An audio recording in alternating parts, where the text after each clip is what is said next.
Good morning, everyone. So today,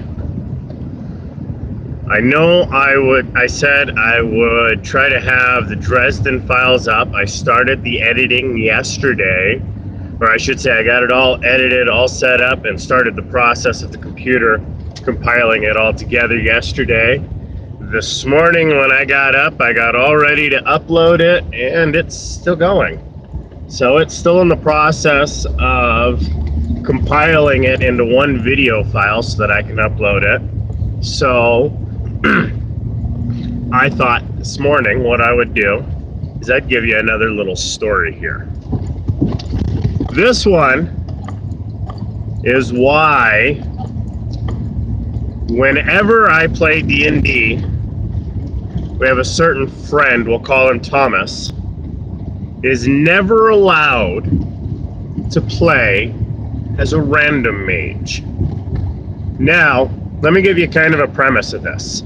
I play we'll say base second edition. Those of you out there that DM wild games, you'll kind of understand what I mean by this.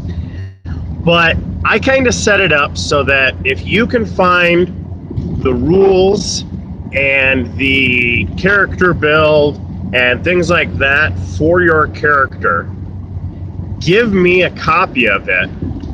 I can read through it, and usually, there's been a couple of exceptions, but usually I can fit it into the game or make it work as a character in the game that I'm DMing. Now, this is an actual second edition Dungeons and Dragons book that he pulls out. It's one of the first releases of second edition. And he gives me the book, and it's called Random Mage. Now, on the surface, this looks like an awesome character. However, you have to be very, very, very, very lucky. So basically, this character, it gets twice as many spell slots as any other casting class. It also has access to all the Parchment casting classes. Now, what I mean by that is those that learn by putting a spell in front of them and reading it and memorizing that spell. They have access to anything in that. They aren't limited to a certain sphere or wizards only or mages only or samurais only or things like that. Basically, if it's a Parchment type spell, they can learn it.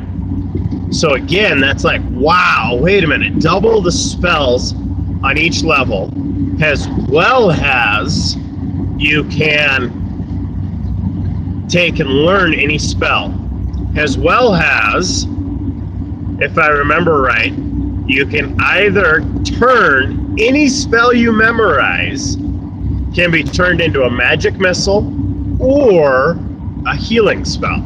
It's only like a die 6 healing spell, but I mean, when you don't have a healer in your party and you're out there bang, bang, boom, fighting the crap out of everyone, that's pretty awesome. Now the catch is that, and you also have half the time to memorize a spell. So when you sit down and they say, let's like 15 minutes or for a level 1 spell and it goes up from there, no. It's 15 minutes for a level 2 spell, and level 1 spells are free. So the trick is, though, every single time you cast a spell, you roll a die 100. And on this chart, they have a chart, 1 through 100. And on this chart, it tells you what happened. So, get you into the game here. Thomas makes this Random Mage, and he's talking it up, talking how awesome it's going to be and everything. And my brother Joe, he makes, I believe he was just a brawler. He was just a fighter.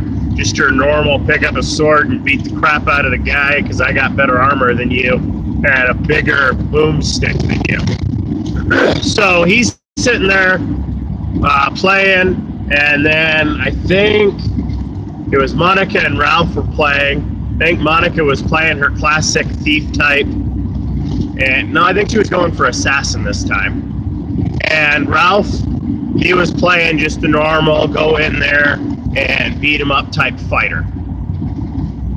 So we're sitting down, we're playing it, and I'm the DM again, of course. And we're getting this going.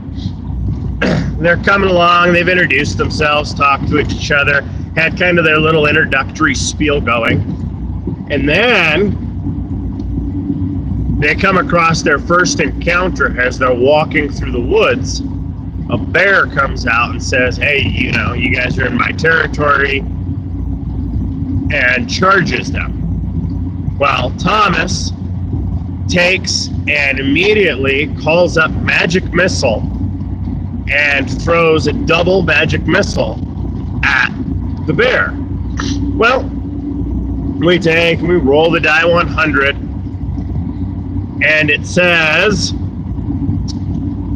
your spell gives the creature, or it gives the creature a haircut.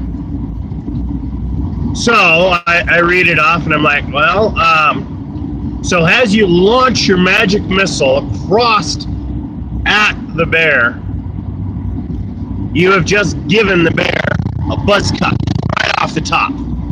No more hair there. The bear turns and looks specifically at you for vengeance for its now cold top head. Thomas kind of giggles about it, and he then casts hole or pit. Basically, he's going to try and create an absence of space underneath the bear. So we go, okay, you know, we haven't rolled initiative. You're going quick enough, and we're kind of in play, and the guys have already said that what they're going to do next and how everything's going to line up. So we let him go ahead and roll and do his little pit. So we get the dice, we roll it down, and it says your spell backfires and casts on every party member. Make a saving throw. So I'm like, okay, well, pit. The saving throw is whether you take damage or not, but you're stuck in a pit now. So they take, and everyone rolls, and no one's damaged, but they're now stuck down in a 10-foot pit. Luckily, he was one level, and it wasn't a 20-foot pit. So anyway, these characters are stuck down now in this 10-foot pit together with this maddened bear above them, charging them, mad, and they're stuck in a pit. So Thomas turns to them and goes, I got this, guys. I got this, guys. This one, I'll do.